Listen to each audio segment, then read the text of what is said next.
Steering wheel, somebody tell him to give it to me. There's something loose between my legs. I don't know. Let go! I'm heavier than a freaking boat. Nothing he's could say could make that any better. Yeah, nobody.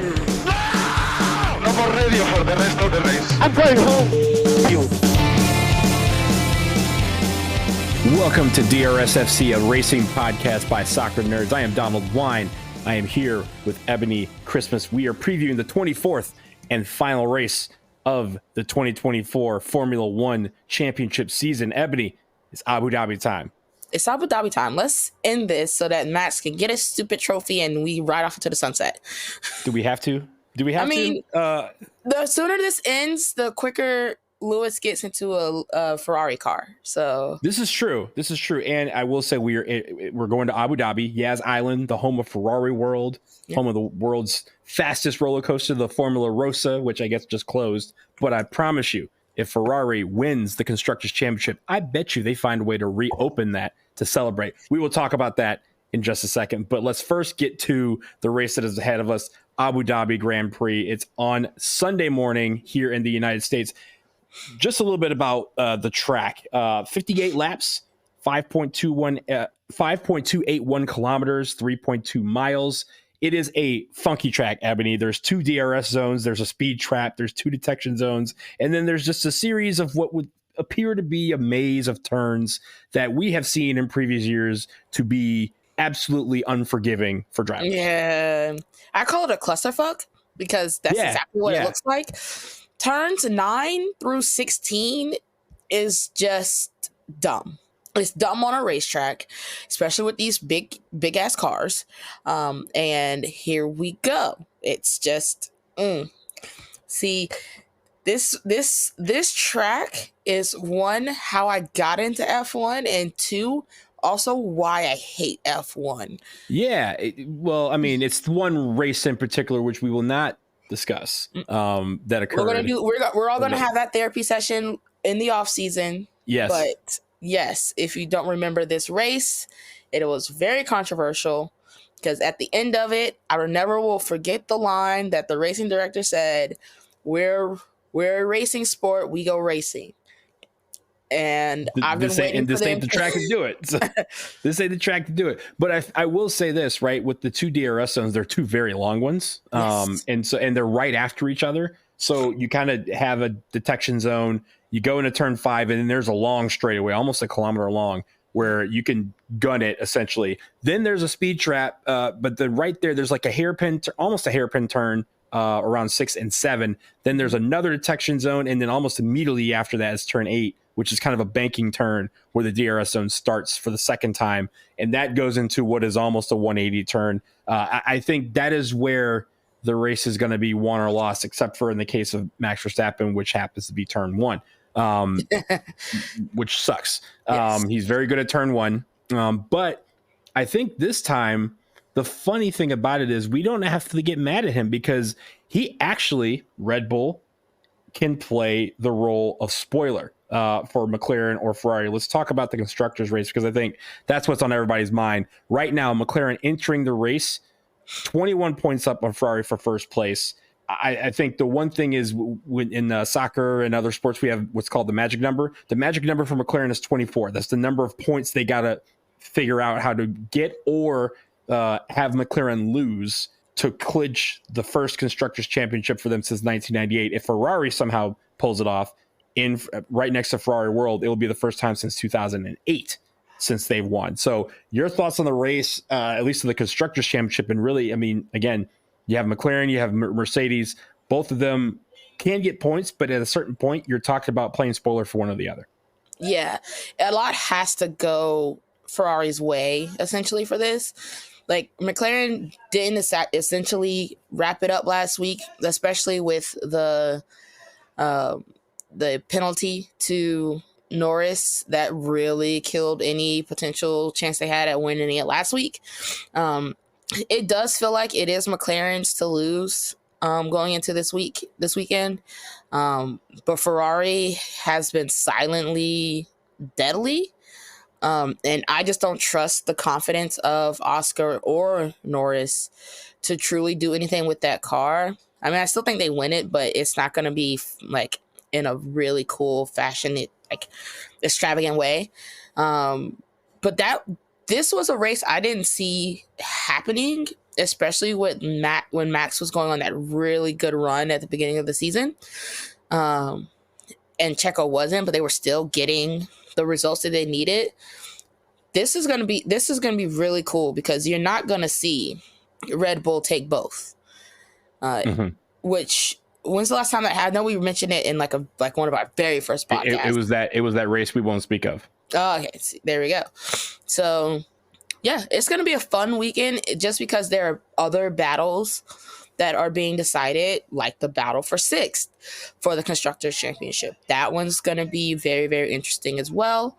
The battle for 2nd in drivers, that one's going to be really, really close as well. So a lot to just briefly touch on, but it should be just a very still competitive weekend for a lot of people to get a lot of money.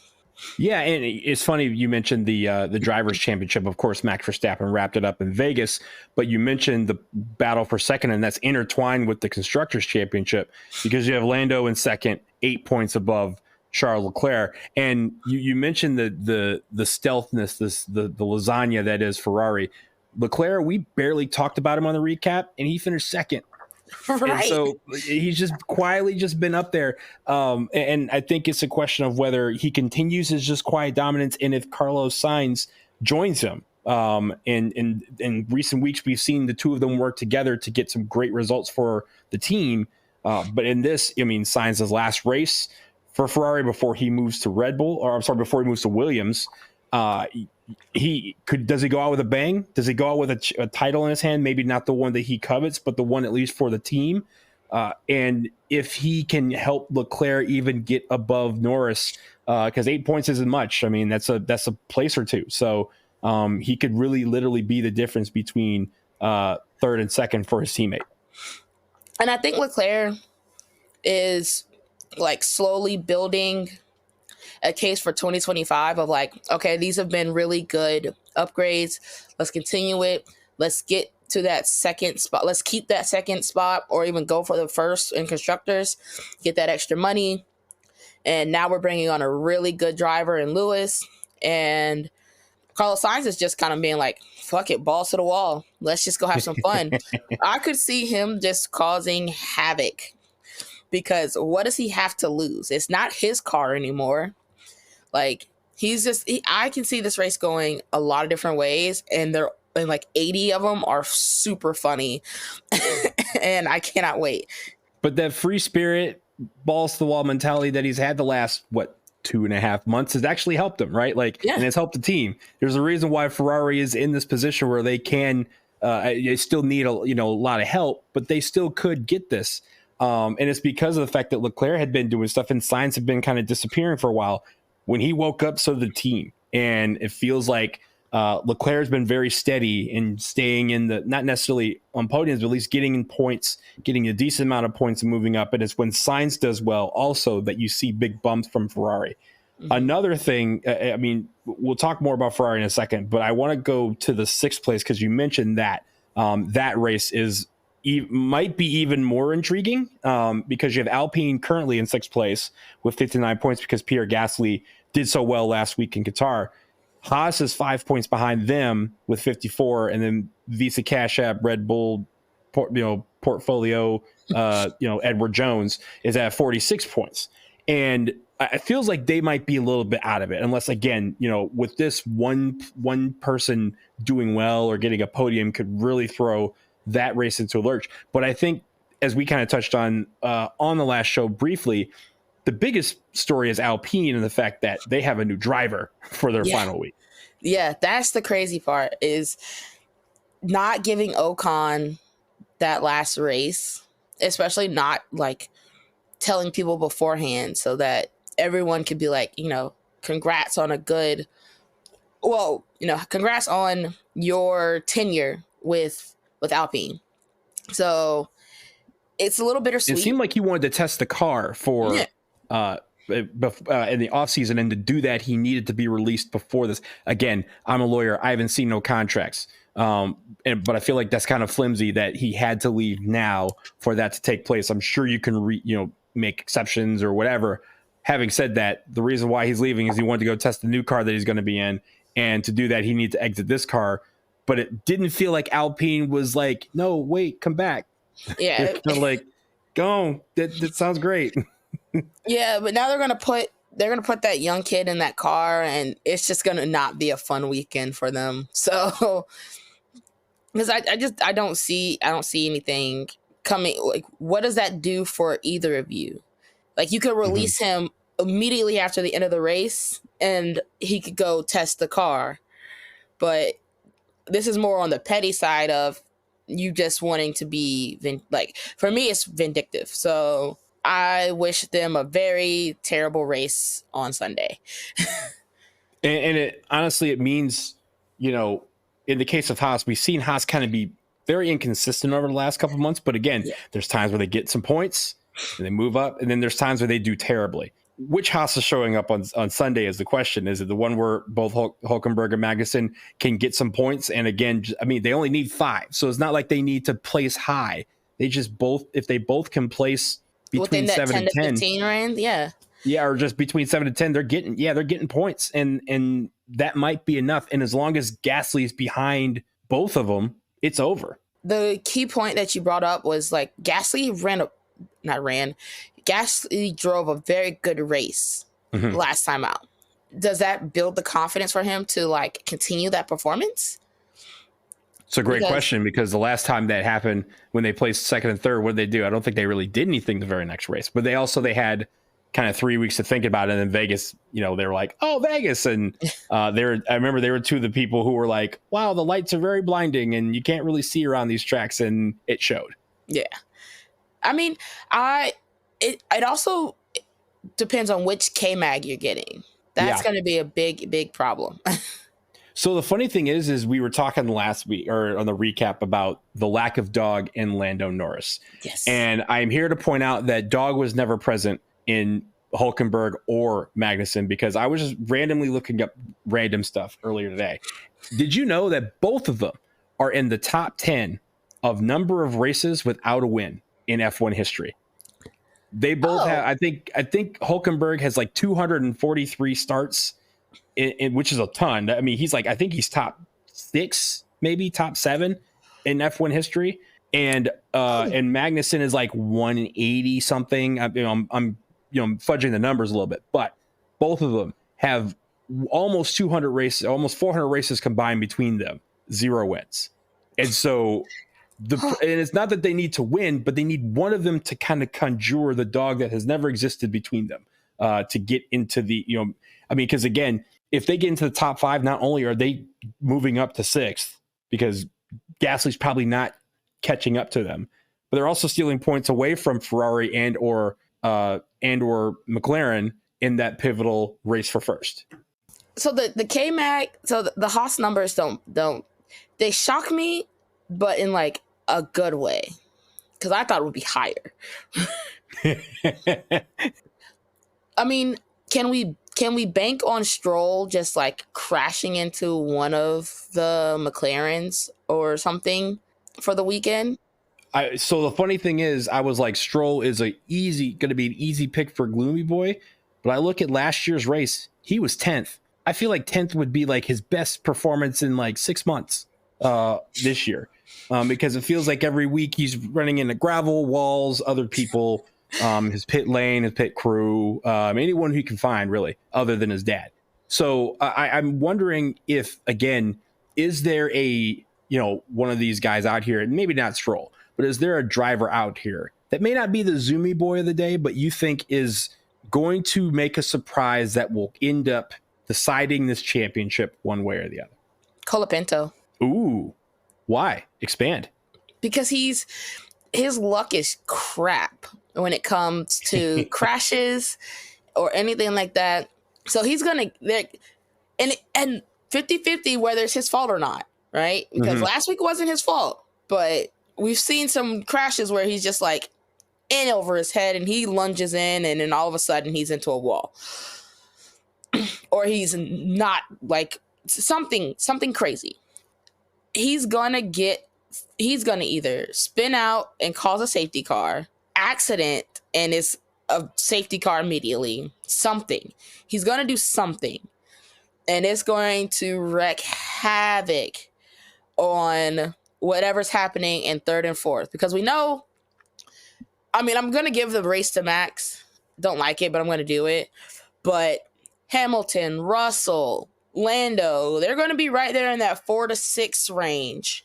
And that's going to either halt somebody having a really good race, or it's going to give someone the chance to overtake in the most wildest way, whether it's through a pit stop or something. Someone's not going to pit right during that safety car, something, and it's gonna cause mayhem. And then all of a sudden you have 8 drivers trying to come into a pit lane, and somebody misses it, or there's like a 20-second stop because they don't have, somebody fucked up and left a wheel in the barrack or something. I think Colapinto is going to be the catalyst.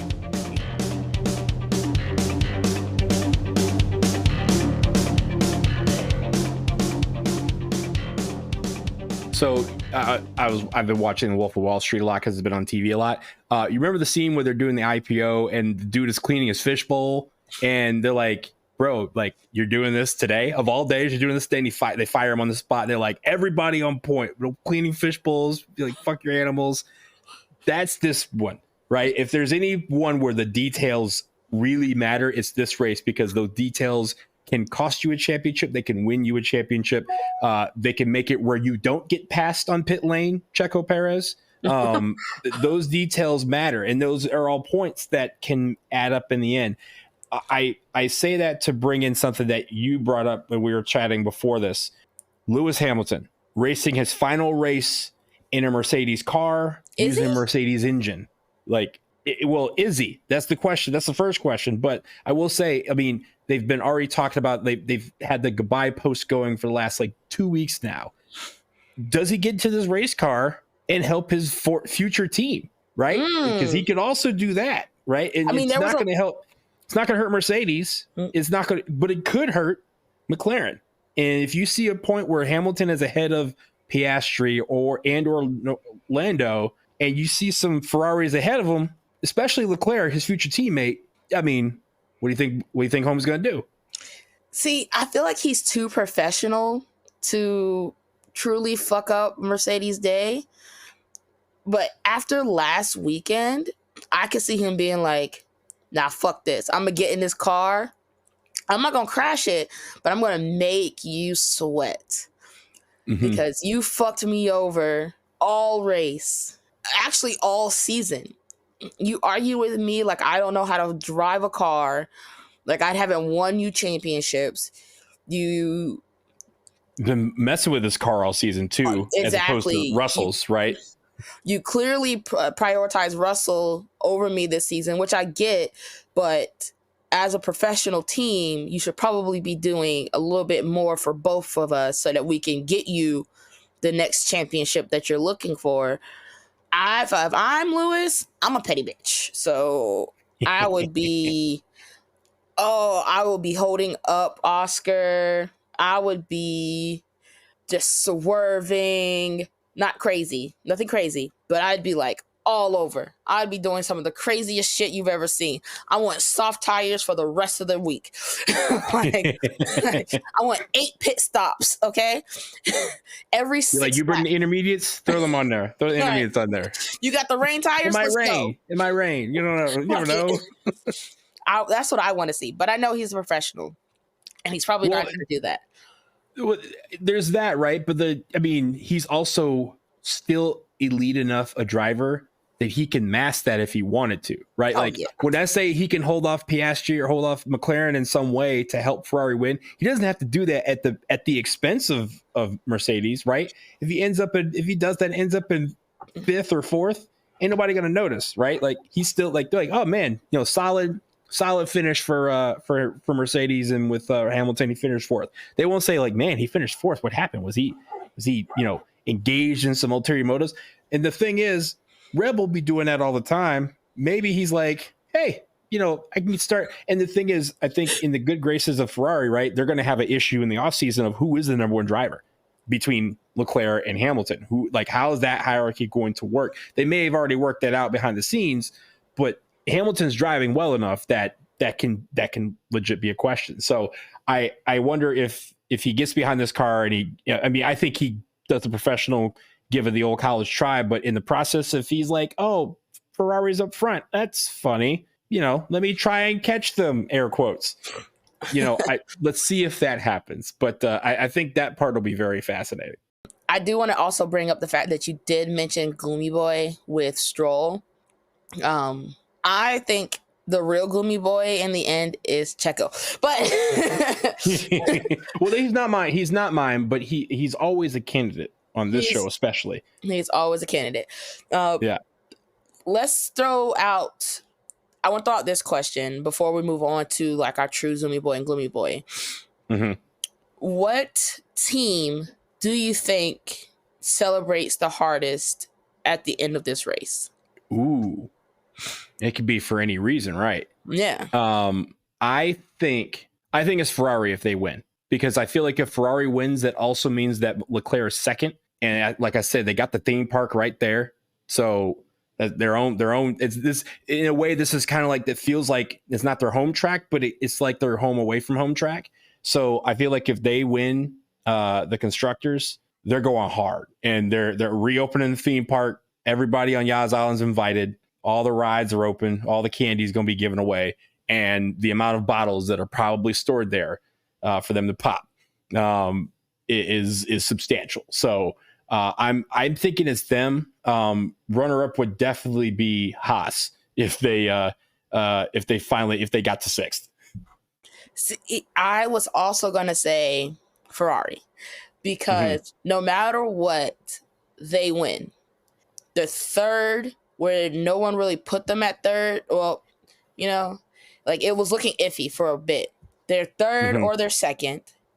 Leclerc is third or second. And they get a racer and Lewis Hamilton at the end of the race. They truly won this season, even if it doesn't show up with the number one spot in constructors or on the racetrack. I think they proved that they have the necessary driver that can really, really push, and they're giving him a seasoned veteran that can truly show him the way and help push him to be an even better driver. And they saw that they made improvements to the car that kept up with McLaren and Red Bull, so much so that they passed Red Bull. I think it's Ferrari. And they have curtailed. They haven't actually, eliminated it outright, but they have reduced drastically the number of times they shoot themselves in the foot. Yes. That was the thing, is what's Ferrari going to do this week to mess their own stuff up, right? And every week they would find new ways to snatch defeat from the jaws of victory, snatch 12th place from the jaws of 8th. And this year they haven't really done that. And again, this last 2 months has been very, very awesome to see both drivers really. I mean, Sainz has been up and down a little bit more than Leclerc has, but both, that team has been functioning very well, and that's the reason why they're in the position.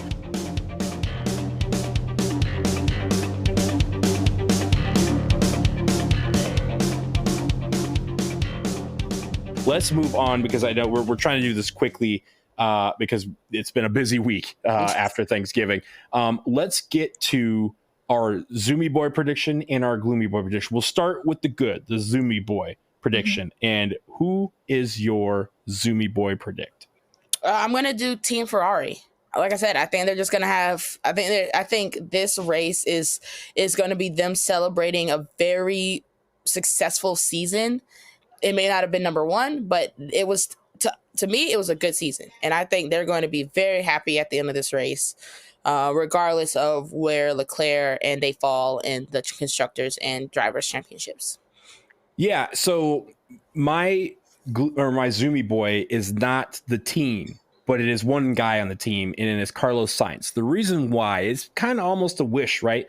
I think I want Ferrari to win this. To do that, Sainz has to have a good day. It can't just be Leclerc and Sainz being in 12th, right?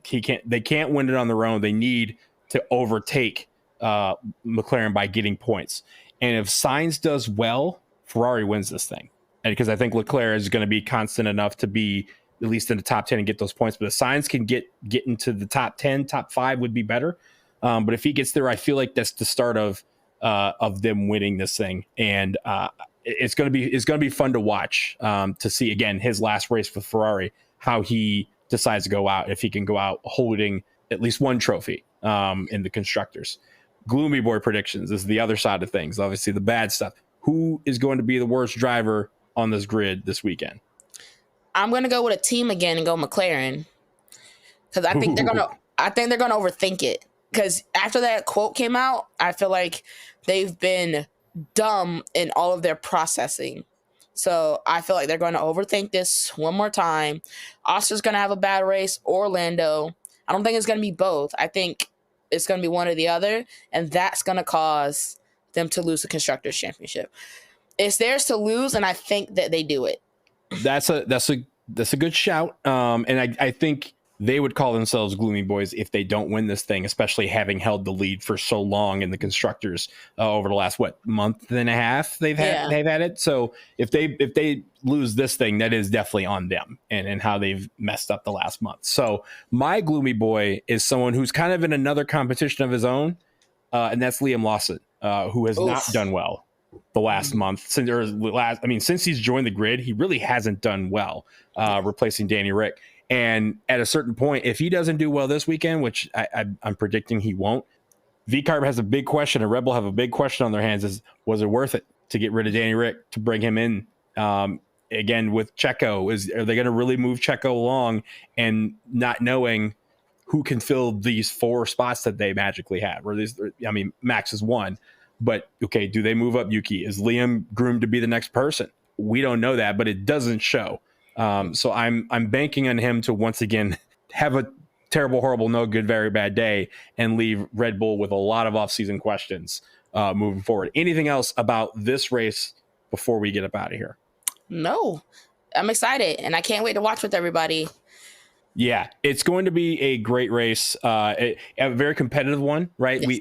This is the first time in 4 years, I feel like, where we're entering the final race not knowing all the answers, and we'll get them obviously in this race. I will say, if you're on the East Coast or the West Coast, get some sleep now, because FP1 on Friday starts at 4:30 in the morning Eastern time. We have FP2 on Friday at 8 a.m. Eastern time. So very early times for this weekend. Saturday, free practice number 3 is at 5:30 in the morning. Wake me up and tell me how that is after. But qualifying, the big deal, qualifying Saturday morning, 9 a.m. Eastern time, and then the Abu Dhabi Grand Prix on Sunday morning, 8 a.m. Eastern time. I believe that is on ESPN and ESPN2. Check your local listings. All of these are also going to be on ESPN Plus, so if you have that, you'll be able to watch it on the go or on your TV, wherever you are. Let's leave it here, because I think we have to get our sleep now for this race. For Eboni, I am Donald. This has been DRSFC. We cannot wait for this race, and we'll talk to you soon. Vroom, vroom. Vroom, vroom.